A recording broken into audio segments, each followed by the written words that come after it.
I've covered quite a number of Nicktoons on this channel already, but mainly from the earlier years of the brand. I've only got 5 from the 90s left to cover, and the early to mid 2000s are gradually getting cleared as well. But until today, I haven't said a peep about any Nicktoon that premiered after 2006. They're still putting out some good shows as far as I'm aware, but they're always going to be overshadowed by SpongeBob to some extent, and unfortunately, it's started to look like they're designed to.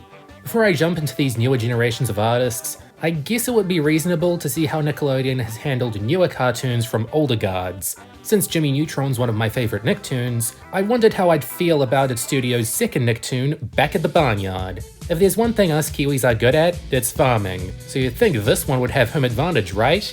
Well, I'm a city folk, so while I have farmers in my family, I ironically related far less to this show than I could have. It didn't help that I wasn't regularly watching Nick by this time. Disney Channel was calling my name more and more as the 2000s drew to a close. So while I never thought of this as a dumb or annoying show, I wouldn't have been the first to jump to its defense. Now that I'm older, I can fully say it's a dumb and annoying show, but I also want to jump to its defense.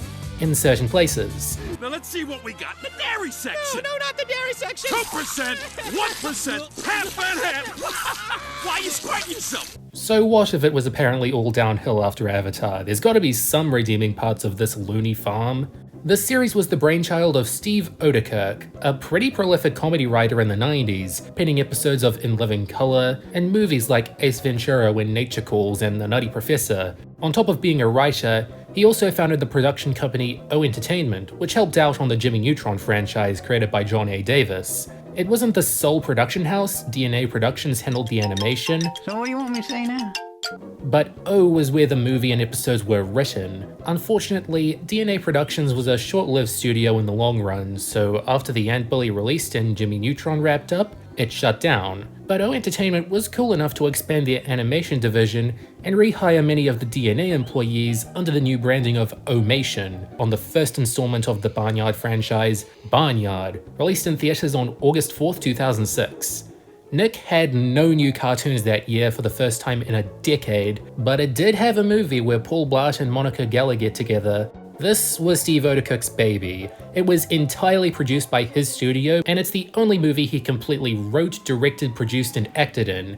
And it bombed critically, and didn't exactly demolish the box office either. It made back twice its budget, and honestly, the negative reviews were a sign of the times more than anything, but not in regards to the rampant transphobia most critics spouted. 3D animation had taken over cinemas by this point, but it was mostly Pixar, DreamWorks, and maybe Blue Sky that were getting all the attention. Barnyard slipped into the same tier as films like Hoodwinked and Open Season that were largely forgotten by anyone except animation enthusiasts and those who grew up with them.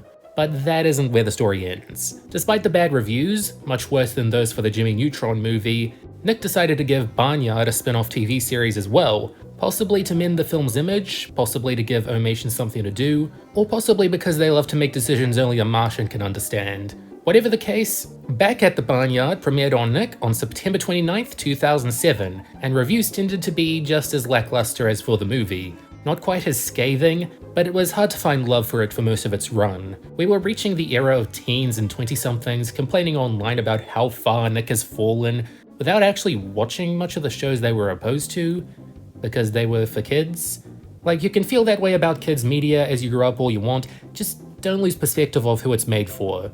Back at the Barnyard did alright with kids at first, but towards the end of its second season, finally succumbed to the dreaded Nicktoons treatment.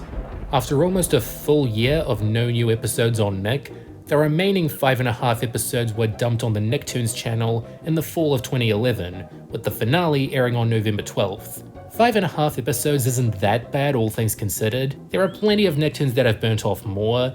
It's just deflating seeing yet another show be treated this way, just because it couldn't pull in amazing viewership for 3 straight years. It may have been given the same ending as a majority of Nicktoons now, but is there hope that it can be remembered as well as them? Saturday night dance party! Get your groove moving, people. The shaking don't stop till there's butter in my udders. In the fictional rural suburb of Udderville lies a quaint little farm owned by a kindly, multi-talented old man. He does a good job running the farm, but little does he know that his non-human helpers aren't just animals, they're party animals, with their leader, Otis the cow, always ready for fun and games. It's a typical animation setup. What does X thing do when you're not looking? Toys, emojis, old men, we've seen it time and time again. Especially since the rise of 3D animation, Toy Story just had that big of an impact on things. If you're tired of this angle being explored with every possible subject, you won't need to worry for long, as it's less about keeping their true selves a secret, they do a bad job of that anyway, and more about what wacky shenanigans Otis and the gang wind up in. Are they good characters? It totally depends on the weather. Otis is a relaxed, fun-loving leader who doesn't always have his priorities in order.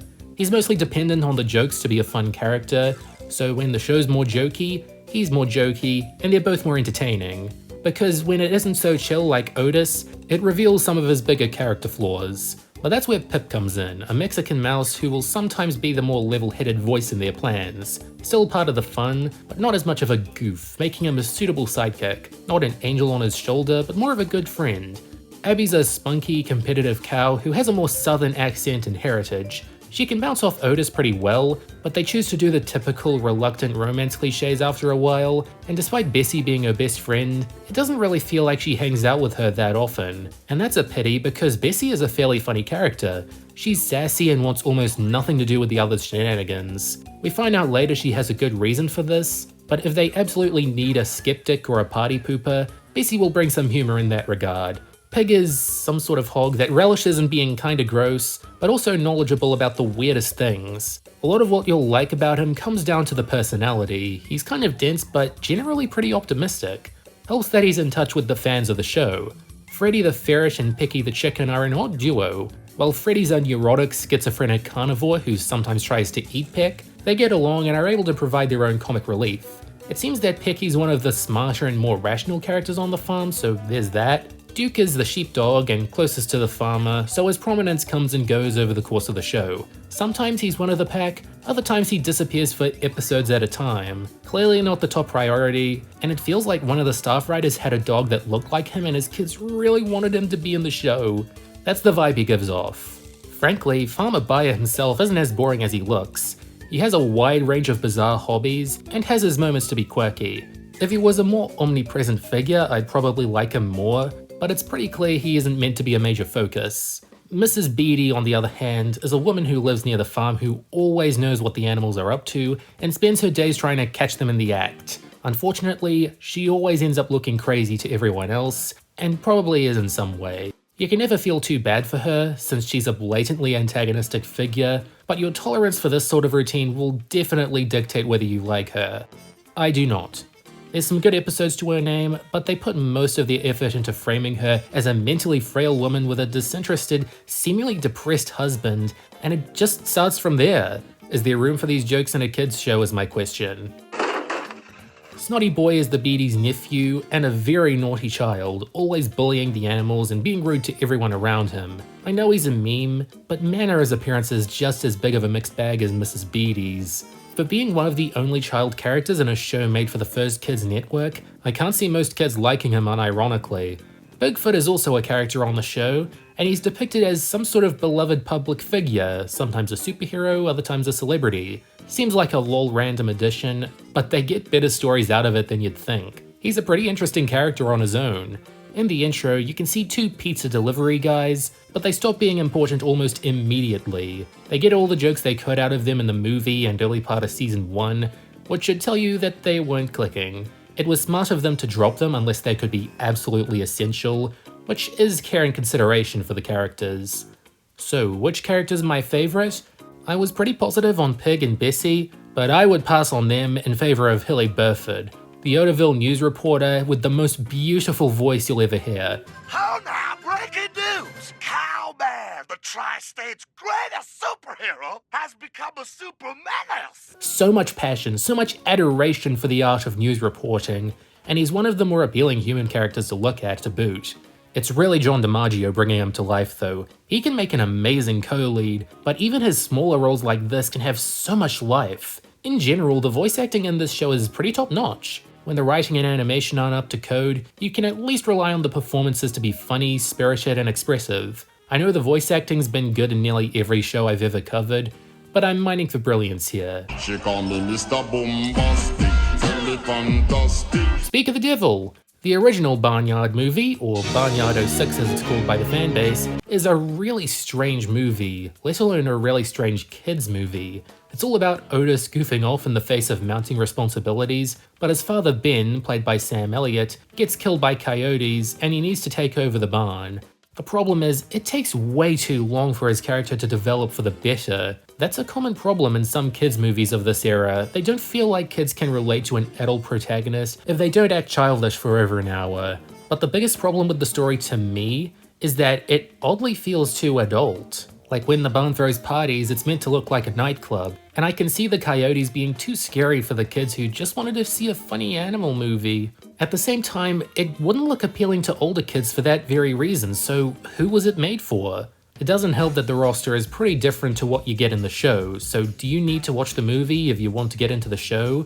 Not really. Instead of Abby, a near-identical cow called Daisy serves as Otis's love interest, and they actually tie the knot and have a kid by the end. Neither Daisy or Ben Jr. ever appear in the show, and Ben Sr., the admittedly good heart of the movie, isn't mentioned anywhere. It's like they want you to think of Back at the Barnyard as being set in an alternate continuity, but in that case, why play clips from both the movie and the show in the intro, just because the Jimmy Neutron intro did? Back on track, I just don't find Barnyard to be a good movie. It's got good scenes, so you can get enough of Wild Mike, but it doesn't work as a complete package. The tone is topsy-turvy, the professional voice actors do a better job than the celebrities, and the animation hasn't got much charm to it. You could cut the Jimmy Neutron movie some slack because it was made before CGI was the standard in theatrical animation, but I'd argue Barnyard looks comparatively worse. The human designs especially just weren't pretty in 3D. I'll go more into the animation on the show on its own, as there are some big differences, but hey, this movie got a show. What about your problem?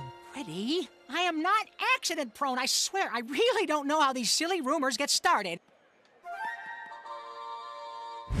Right away, Back at the Barnyard opts for a more light-hearted tone than the movie it spun off from, and that was a very good move. It ought to have more of the sort of humor Nickelodeon's known for, puns, slapstick, running gags, that sort of easily graspable humor. I'm not going to call the early episodes subtle by any means, this is still a show about talking animals, but the storytelling generally feels more down to earth near the start.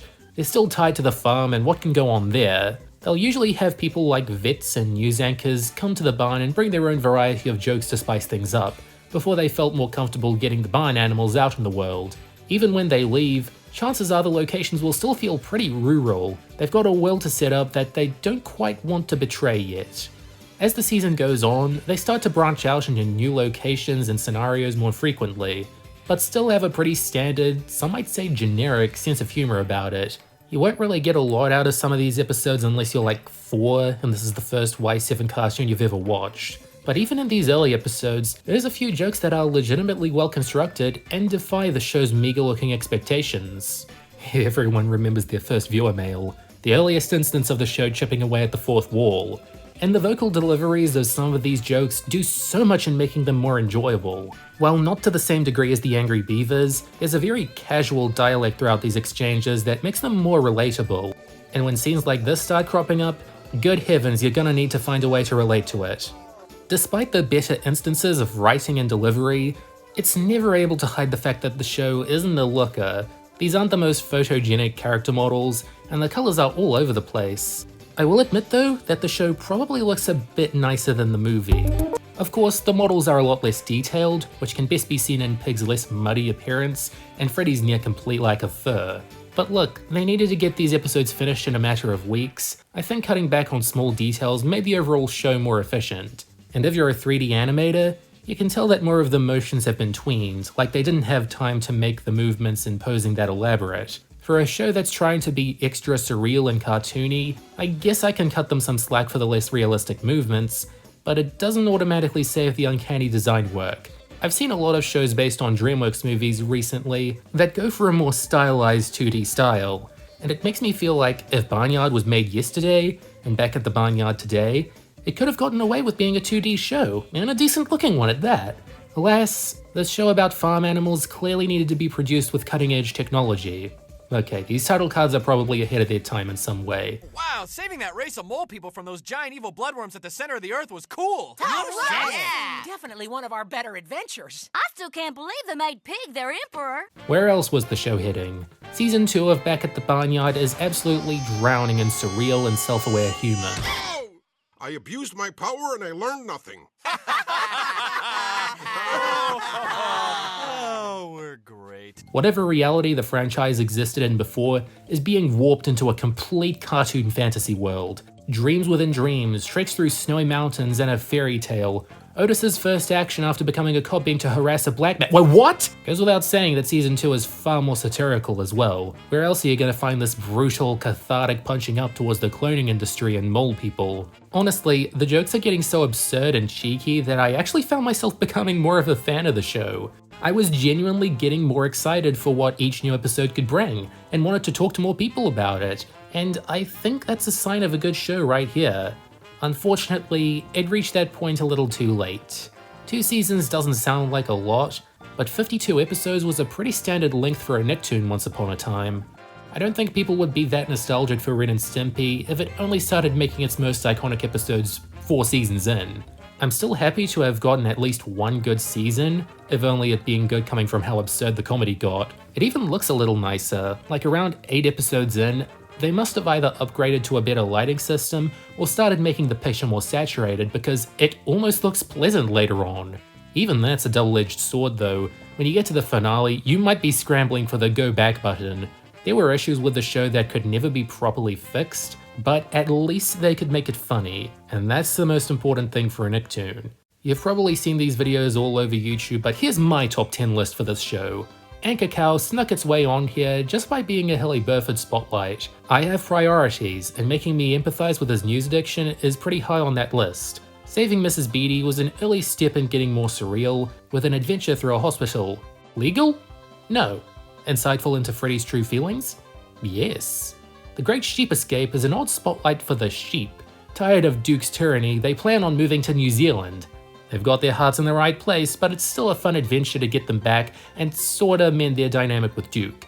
Snotty's new pet sees Pip try, fail, then succeed in befriending the brat's new pet snake. It's like being in Sid's room from Toy Story. It's got this seemingly dark, unsettling vibe, but it's really an unorthodox place to form a friendship. The Barn Buddy is about Otis getting a security system that goes too far in protecting, then endangering the animals. If you've ever wondered what HAL 9000 would be like if it was voiced by the late but great Gilbert Gottfried, here's your dream come true.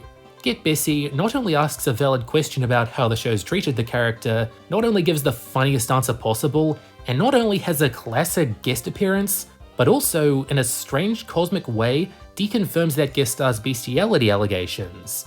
Brave Udders is all the way up here because of its ambitious animation. Seriously, it's your standard meeting with a bully who's calmed down plot, but flipped on its head.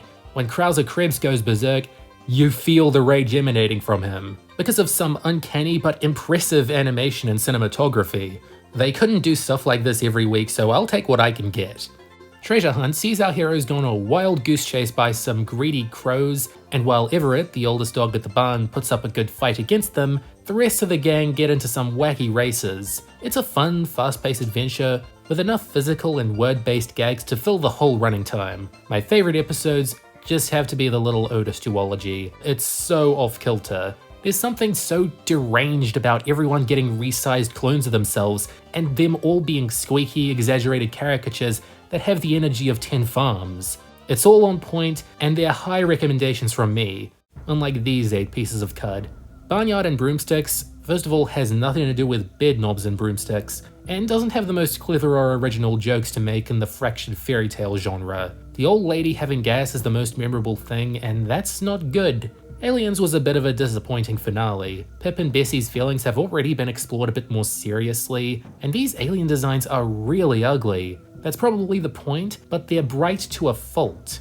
Pygmalion is the old snobs versus slobs trope, figuratively dragged through the mud. Pig's friendship with the others is muted when he starts hanging with royalty more, making it really awkward when they're disappointed that he can't bring them to the castle. The way he's treating you, why would you want to go? Beatty and the Beasts looks like it's going to be an oddly friendly pair-up between her and the cows, but it's drowned out by her and her mother having the most annoying argument possible, and whatever growth they could have kept to just this episode being erased in the end. It's annoying because this would have been great if it wasn't so gung-ho on being wacky. Hypno-A-Go-Go is mainly down here because I've noticed after reviewing so many shows that I'm not keen on hypnosis stories where the main character is the one hypnotizing others. By the time Otis is getting his just desserts, it's too late for me to feel bad for him. Adventures in Snotty Sitting is a bad old babysitting episode without much of value other than to see Snotty Boy behaving badly and the animals getting put in random dangers. The moral to the kids is clear, respect your nans, but does the journey there have to be so in your face?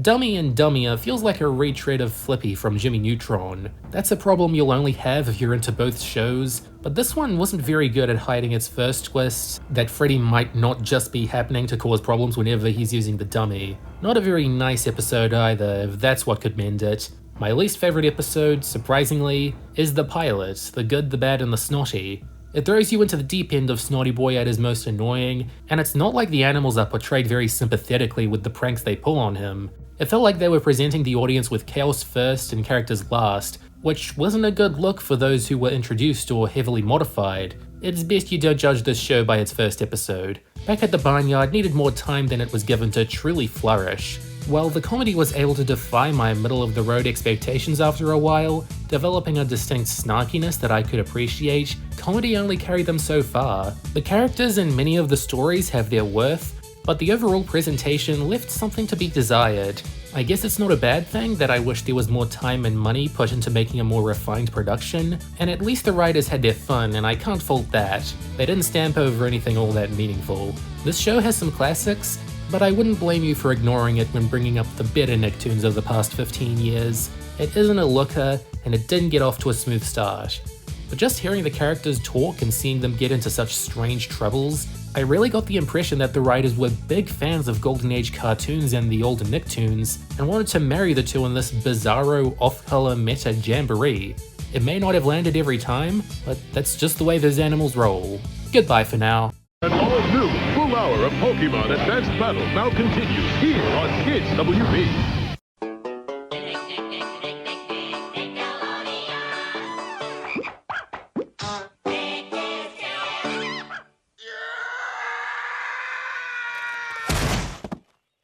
I abused my power and learned nothing.